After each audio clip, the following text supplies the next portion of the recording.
Hello बच्चों, चलिए प्रश्न को पढ़ते हैं। निम्न में से कौन सा एंजाइम वसा को वशीय अम्ल तथा ग्लिसरॉल में जल अपघटित करता है? विकल्प आपके सामने दिए हुए हैं। विकल्प ए है एमाइलेज, विकल्प बी है माल्टेज, विकल्प सी है पेप्सिन और विकल्प डी है लाइपेज। तो आइए बच्चों, मुख्य अवधारणा की चर्चा करते हुए हम इस प्रश्न को हल करते हैं। तो यहाँ हमसे जो है पूछा गया है कि जो ऐसा एंजाइम का नाम बताना है जो वसा को वसीय अम्ल तथा ग्लिसरॉल में जल अपघटित करना है।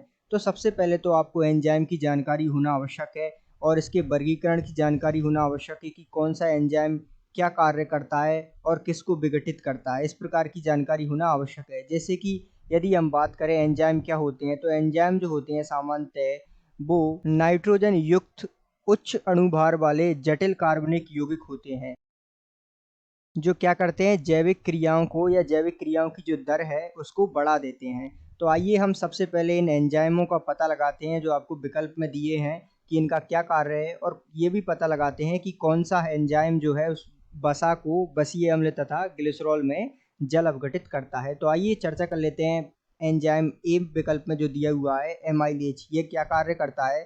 तो एमाइलेज जो है स्टार्च को ग्लूकोज तथा माल्टोज में तोड़ने का कार्य करता है।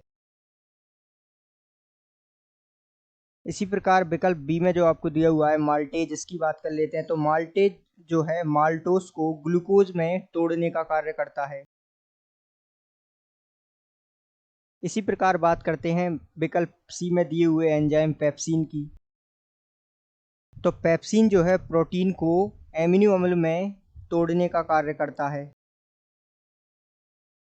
और इसी प्रकार विकल्प डी में जो एंजाइम दिया हुआ है लाइपेज, इसकी चर्चा कर लेते हैं। तो लाइपेज जो होता है वसा का जो जल अपघटन है उस करके उसे वसीय अम्ल तथा ग्लिसरॉल में तोड़ने का कार्य करता है। और ये कार्य किसके द्वारा किया जाता है? इसका नाम है लाइपेज एंजाइम। तो इस प्रकार हमने सभी एंजाइमों के कार्य समझे और इस प्रकार इस प्रश्न के उत्तर तक भी पहुंचे कि एंजाइम जो है वसा को वसीय अम्ल तथा ग्लिसरॉल में जल अपघटित करने का कार्य कौन सा एंजाइम करता है, उसका नाम है लाइपेज एंजाइम। अर्थात दिए गए प्रश्न का सही विकल्प डी है। आशा करते हैं आपको समझ आया होगा। धन्यवाद।